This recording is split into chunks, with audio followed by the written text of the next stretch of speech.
Assalamualaikum warahmatullahi wabarakatuh. Perkenalkan, kami dari kelompok 8 akan membawakan materi tentang manajemen pemasaran syariah, brand equity atau ekuitas merek.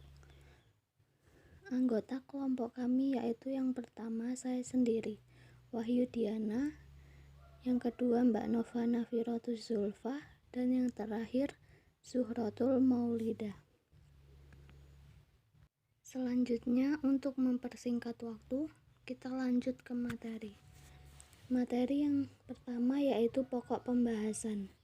Dalam pokok pembahasan terdapat ekuitas merek, pentingnya merek, dan nilai merek. Ekuitas merek. Ekuitas merek adalah seperangkat aset dan liabilitas merek yang berkaitan dengan suatu merek, nama dan simbolnya, yang menambah atau mengurangi nilai yang diberikan oleh suatu barang dan jasa kepada perusahaan atau pelanggan. Menurut Aker 2001 P165, ekuitas merek dapat dikelompokkan dalam 4 kategori.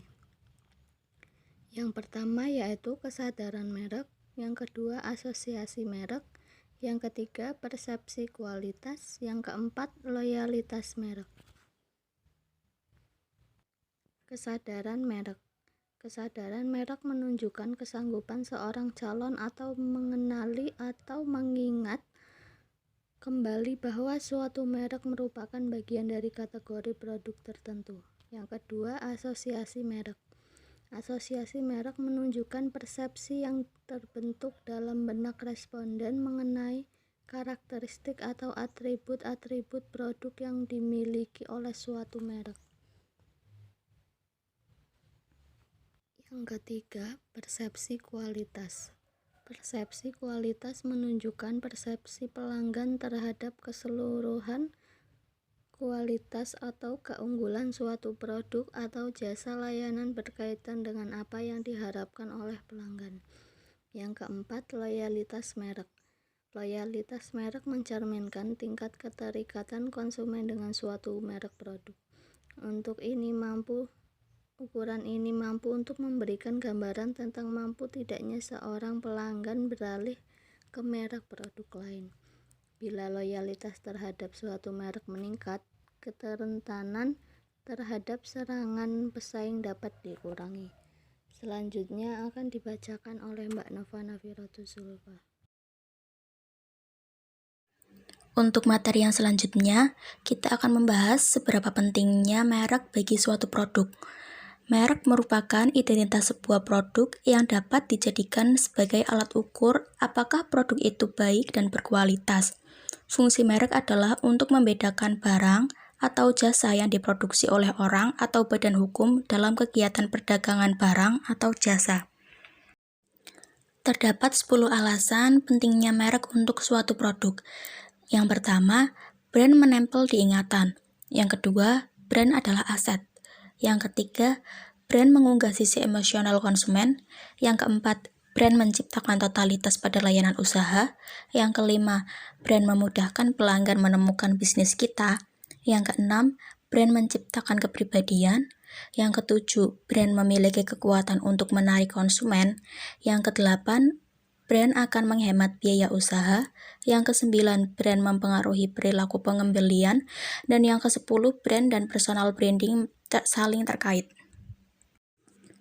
Di Indonesia sendiri, dengan telah mengubah dan menambah Undang-Undang Merek sedemikian rupa sejak Undang-Undang Nomor 21 Tahun 1961, kemudian diubah dengan Undang-Undang Nomor 12 Tahun 1992, dan kemudian diubah lagi dengan Undang-Undang Nomor 15 Tahun 2001, membuktikan bahwa peranan merek sangat penting.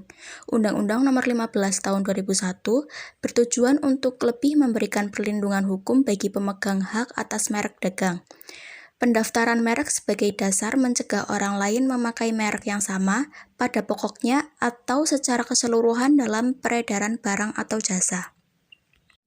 Kemudian materi yang selanjutnya yaitu ada nilai merek.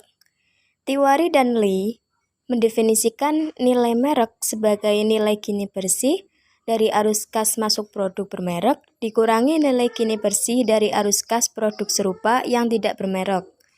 Sedangkan menurut Wasserman, nilai merek adalah nilai internal merek yang dikembangkan oleh perusahaan termasuk usaha penelitian dan pengembangannya.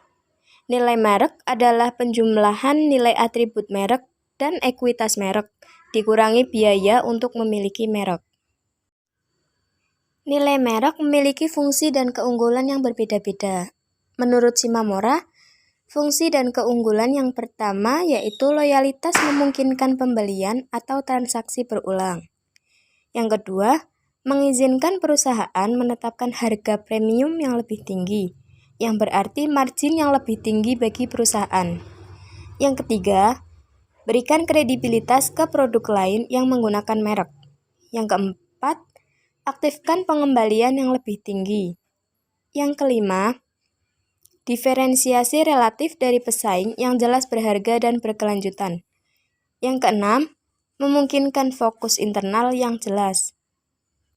Kemudian yang ketujuh, menciptakan toleransi konsumen untuk kesalahan produk atau perusahaan melalui loyalitas yang tinggi terhadap merek. Yang kedelapan, suatu faktor yang menarik karyawan yang berkualitas pada saat yang sama membuat karyawan puas atau merasa puas. Kemudian yang terakhir, menarik konsumen untuk menggunakan hanya faktor merek saat membuat keputusan pembelian. Sekian presentasi dari kelompok kami. Kurang lebihnya mohon maaf. Wassalamualaikum warahmatullahi wabarakatuh.